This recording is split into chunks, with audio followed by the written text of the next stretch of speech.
প্রোগ্রামে থাকবে না এবং ইনকিলাব মঞ্চের যেগুলো মেইন কথা সেগুলো আমাকে বা জাবের ভাইকে বলতে হবে।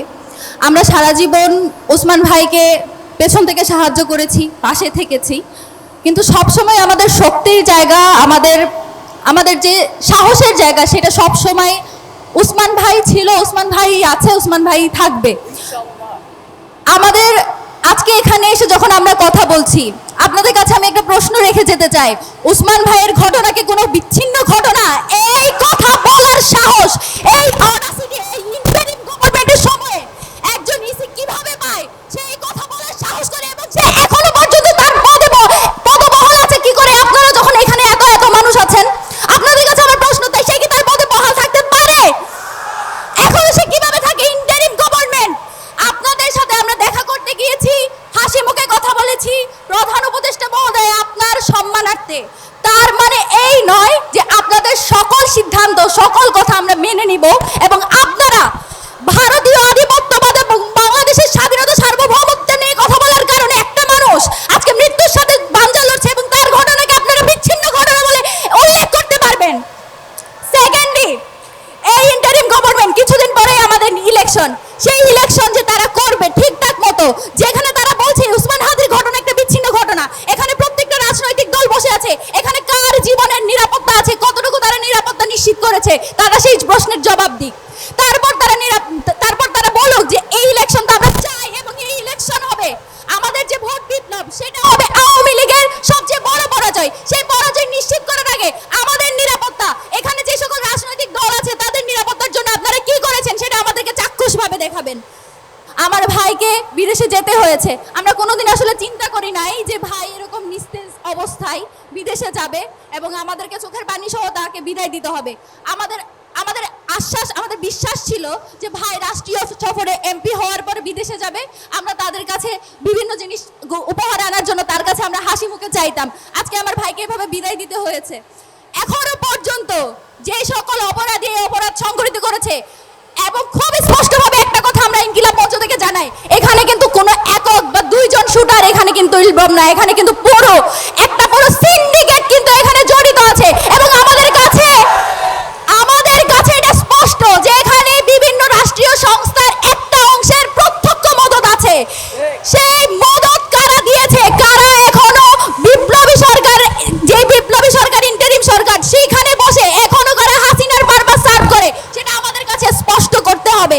আমরা শুধু একজন শুটার, তার বউ, তার শালিকা, তার প্রেমিকা তাকে গ্রেপ্তার করেছে এইসবে আমরা সন্তুষ্ট নই। আমরা পুরো সিন্ডিকেটকে জীবিত অবস্থায় গ্রেপ্তারকৃত এবং বিচারের আওতাধীন দেখতে চাই। সেটা আমার ভাই সুস্থ হয়ে ওঠার আগেই।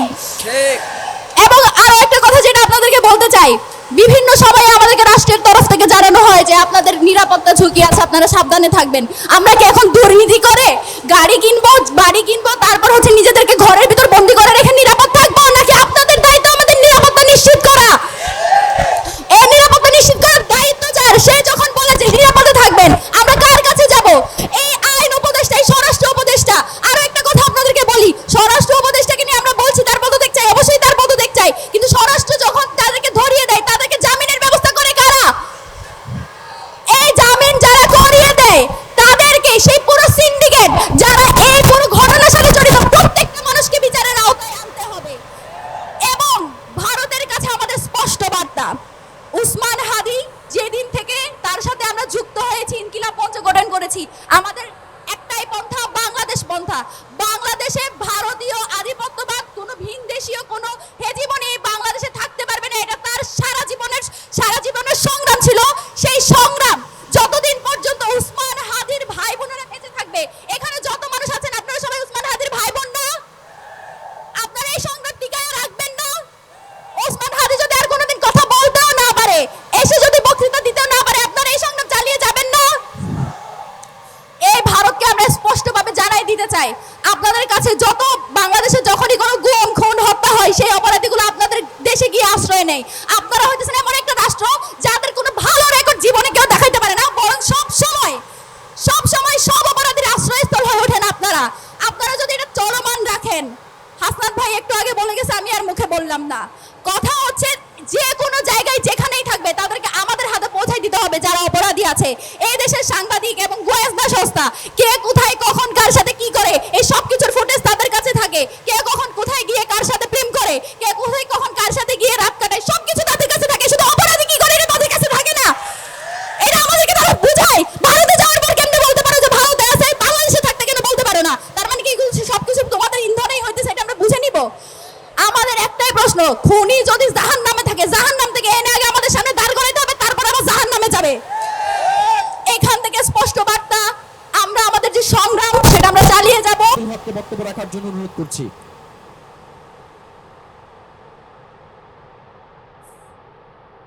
বিসমিল্লাহির রহমানির রহিম।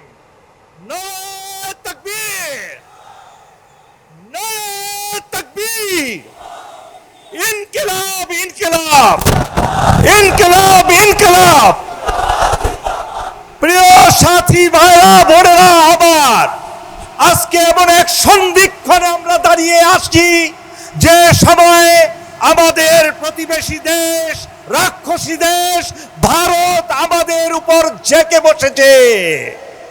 এই ভারত তাদের লক্ষ লক্ষ সন্ত্রাসীদেরকে এই দেশে পাঠাচ্ছে আমাদের দেশপ্রেমিক লোকদেরকে হত্যা করার জন্য। আজকে আমি একটা কথাই বলবো, আপনারা কি সেই হাদির রক্তের বদলা চান, বিচার চান কি চান না? আবু সাইদের রক্তের বিচার চান কি চান না? যদি চান, একটাই পন্থা আপনাদের সামনে আছে। সেই পন্থাটা হলো আগামী নির্বাচনে জুলাই আন্দোলনের যে বিপ্লবী আছে তাদেরকে আপনারা নির্বাচিত করে পার্লামেন্টে পাঠাবেন। এই বিচার হবেই হবে তখন। আর যদি তা না করে দালালদেরকে পাঠান, ইন্ডিয়ার দালালদেরকে পাঠান, আওয়ামী লীগের দালালদেরকে পাঠান, বিশ্বাস করেন এই দেশ আবার ফেসিবাদ কায়েম হবে। সুতরাং আপনাদেরকে অনুরোধ, আজকে নেমে পড়ুন। জুলাই বিপ্লবে যারা বিশ্বাস করে তাদেরকে আপনারা আগামী নির্বাচনে নির্বাচিত করে পার্লামেন্টে পাঠিয়ে পার্লামেন্ট বডি হবে, পার্লামেন্ট কমিটি হবে, একজন একজন করে লক্ষ লক্ষ দালালের বিচার হবে, তবে এই দেশ শান্তি হবে। আল্লাহ হাফেজ। বাংলাদেশ জিন্দাবাদ। প্রিয় সংগ্রামী বন্ধুগণ, এই মুহূর্তে বক্তব্য রাখার জন্য অনুরোধ করছি জুলাইয়ের অন্যতম সৈনিক, আপ বাংলাদেশের কর্মী আলী আহসান জুনায়েদকে বক্তব্য রাখার জন্য অনুরোধ করছি।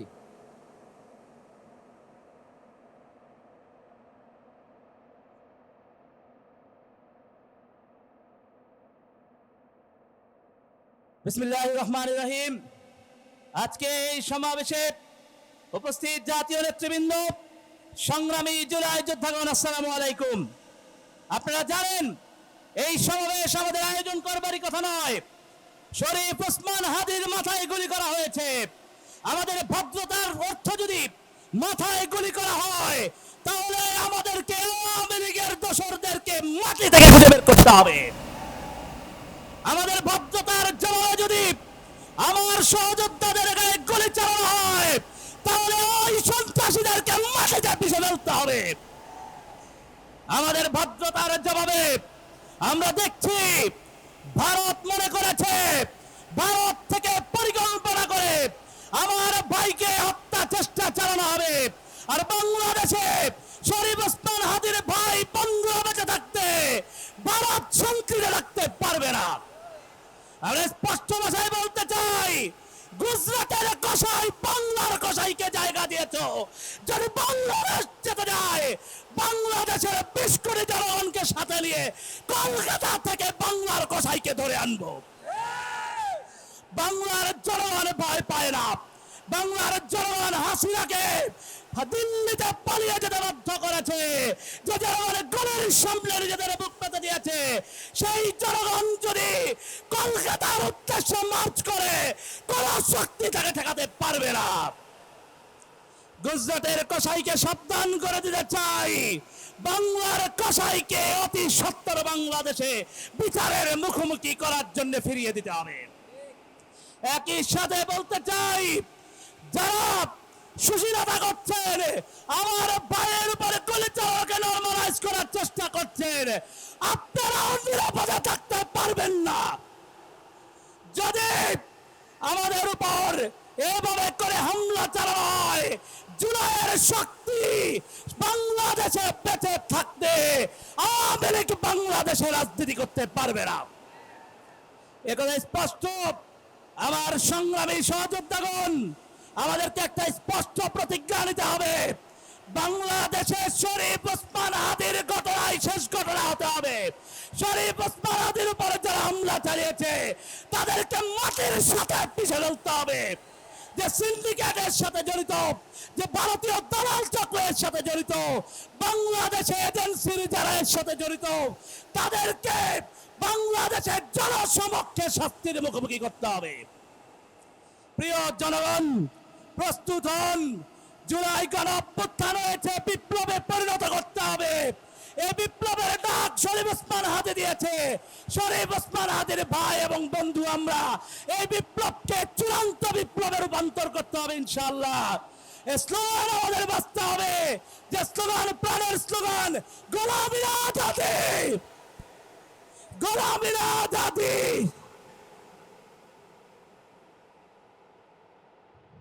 প্রিয় সংগ্রামী বন্ধুগণ,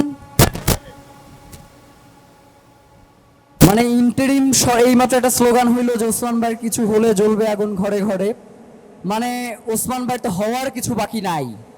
এই ইন্টারিম ওসমান হাদির মতো এত গুরুত্বপূর্ণ ব্যক্তি যে বাংলাদেশের স্বাধীনতা সার্বভৌমত্বের প্রতীক হয়ে উঠছে, তার নিরাপত্তা নিশ্চিত করতে পারে না। সে 380 জনে নাকি বাংলাদেশের ইতিহাসের সব থেকে সুন্দর নির্বাচন আপনাদেরকে উপহার দিবে। প্রিয় বন্ধুগণ, এই মুহূর্তে বক্তব্য রাখার জন্য অনুরোধ করছি এনসিপির কর্মী আক্তার হোসাইনকে বক্তব্য রাখার জন্য অনুরোধ করছি।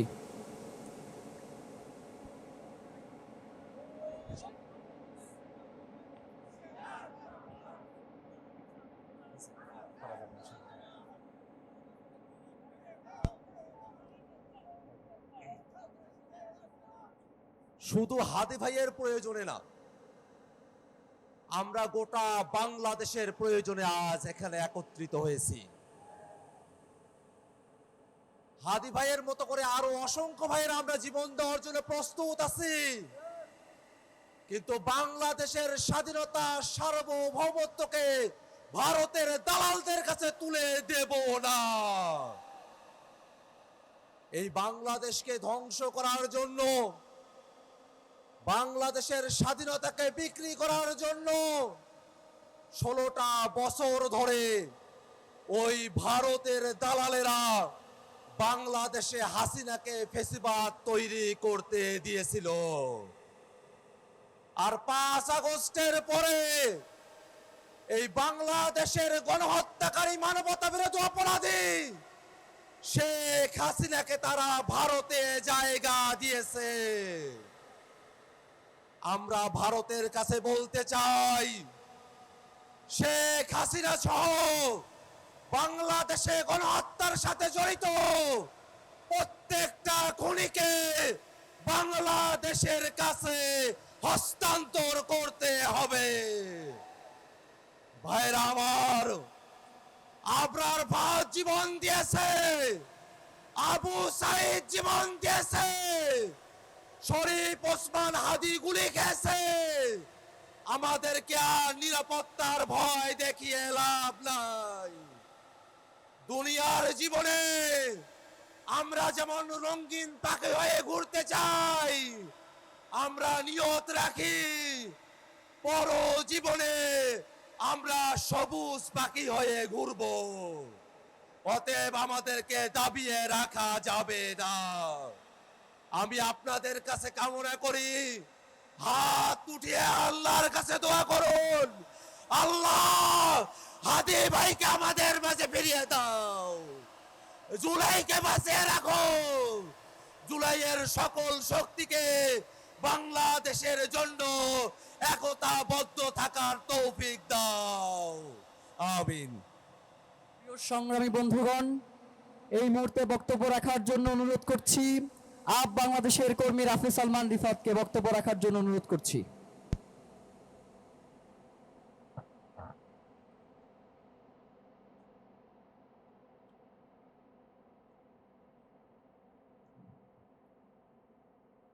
প্রিয় সংগ্রামী বন্ধুগণ, এই মুহূর্তে বক্তব্য রাখার জন্য অনুরোধ করছি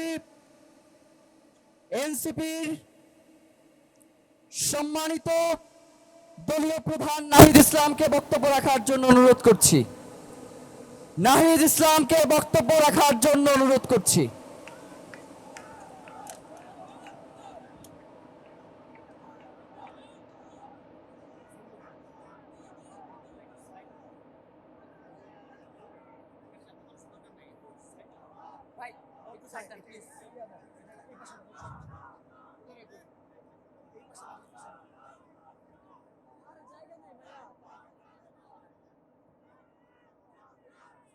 উপরের এগুলো একটু সরাই দেন, এগুলো একটু নিচে নেমে দেন। হ্যাঁ এগুলো আর কি।